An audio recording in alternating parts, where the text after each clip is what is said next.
거기에 과속이 끼어 있다 그러면 이거는 뭐 무죄를 주장하는 것 자체가 뭐 형량만 굉장히 높이는 그런 악수라고 할 수가 있죠.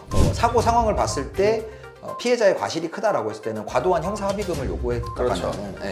아예 아무것도 받지 못하고 뭐 가해자는 이제 집행유예를 받거나. 그러니까 이제 형사합의금으로는 이제 완전히 끝나버린 겁니다. 그렇죠. 이제 받을 수가 없고 오로지 이제 민사 손해배상을 청구해야 되는데.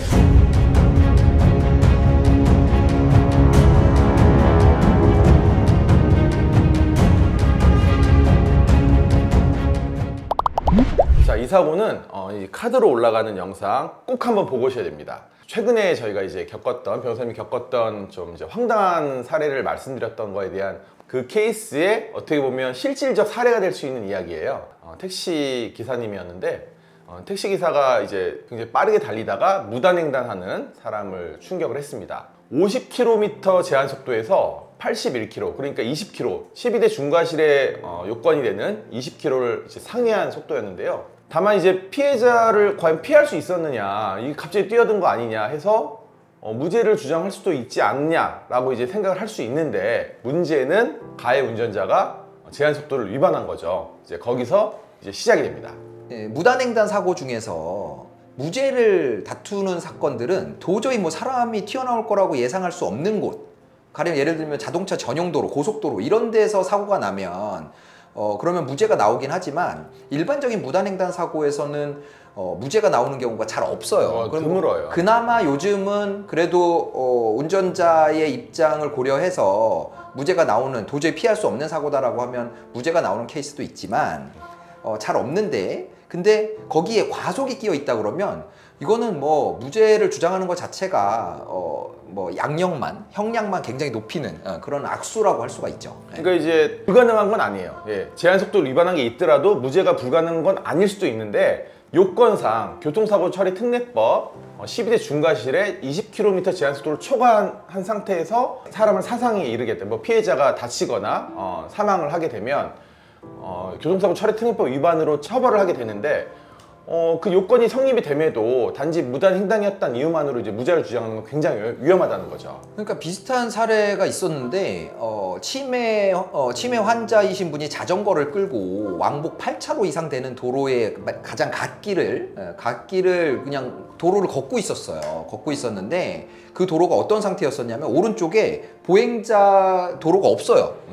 그리고 이제 위에서 이렇게 아래로 내려오는 도로랑 이제 합류 지점이었기 때문에 오른쪽에 사람이 다닐 수가 없는 곳이었거든요. 그러니까 인도가 없는 거죠. 네, 인도가 없는 곳이었었는데 길 한가운데를 걷고 있는 그분을 이제 치여서 사망에 이르게 한 그런 사건이었었는데, 제가 이거는 도저히 피할 수 없지 않나라고 했는데 그분 같은 경우 제한 속도보다 한 10km 정도? 10km. 그러니까 과속으로 되는 것도 아니에요. 그냥 20km를 넘은 건 아니었잖아요. 넘은 것도 아니었는데 약간의 과속이 있었다라는 이유로 과실이 인정됐거든요. 그래서 이제 형사처벌을 이제 받게 된 거죠. 네. 물론 이제 처벌이 강하진 않았더라도. 네. 자, 영상을 보셔서 예상은 하시겠지만 사고 충격이 너무 강했습니다. 그래서 피해자분이라고 해야 되나? 하여튼 보행자 현장에서 저혈당 쇼크로 바로 사망을 했는데요. 이제 운전자는 좀 많이 억울했던 거예요. 그래서 이게 내가 이걸 합의를 해야 되나? 나는 무죄인 것 같은데 이제 제한속도 위반 때문에 무죄가 되기는 어려웠고요. 근데 피해자 쪽에서 이제 무단횡단이었지만 이제 형사 합의금을 좀 과하게 요구한 부분도 과하게 있었죠. 요구를 했고, 근데 이제 그러다 보니 이제 형사 합의가 안 돼서 이제 끝까지 간 거예요. 재판 끝까지 갔는데 결과는 금고형의 집행유예가 나왔습니다. 그러니까 합의를 하지 않았음에도 구속을 시키지 않은 거죠. 이유는 피해자의 과실이 너무 컸다.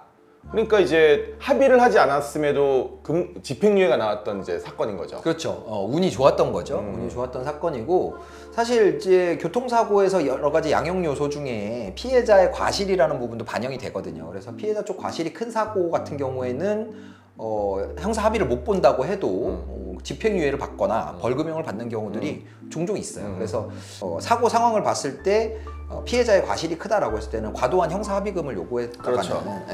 아예 아무것도 받지 못하고 뭐 가해자는 이제 집행유예를 받거나. 그러니까 이제 형사합의금으로는 이제 완전히 끝나버린 겁니다. 그렇죠. 이제 받을 수가 없고 오로지 이제 민사 손해배상을 청구해야 되는데, 유족분들은 이제 그러니까 민사 손해배상은 청구를 했는데요.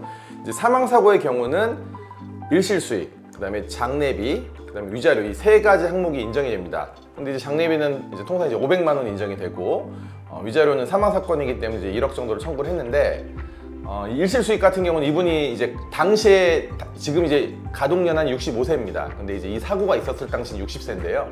60세를 넘으신 거예요. 그래서 이제 일실 수익이 없을 수 있었는데 근무를 하고 계셨기 때문에 이제 급여 3년 계약을 하고 일을 하시는 분이었기 때문에 그에 충당하는 이제 일실 수익까지 해서 보험사에서 피해자 과실을 이제 강하게 주장하면서 합의를 이제 거부해서 좀 이렇게 난항을 겪다가 결국에는 그냥 재판 끝까지 가지 않고 서로 이제 합의로 종결을 했습니다. 그래서 이렇게 소외 합의를 할 때 이제 보험사에서는 이제 과실 비율을 강력하게 주장을 하거든요. 네, 피해자 쪽에 조금이라도 과실이 있다 그러면 조금이라도 더 잡으려고. 그래서 그런 부분들이 있기 때문에 이렇게 무단횡단 사고, 사망 사고 아니겠습니까? 근데 피해자 유족들 입장에서는 좀 만족스럽지 못한. 그렇죠. 그러니까 형사비금도 받지 못하고 과실도 이제 많이 잡혔는데 저희 사실 말씀드렸던 부분이 이거 재판 끝까지 가면 과실 장담 못한다. 보험사에서 이 정도로 전형적으로 나올 때 합의를 하는 것이 그래도 그나마 제일 낫다 해서 형사비금도 하나도 받지 못했던 유족분들이 사실 이제 많이 위축이 되셨고 또 실질 어떻게 보면 이제 실리적인 생각을 해야 되니까 그 보험사의 60% 과실 부분을 인정을 할 수밖에 없었습니다.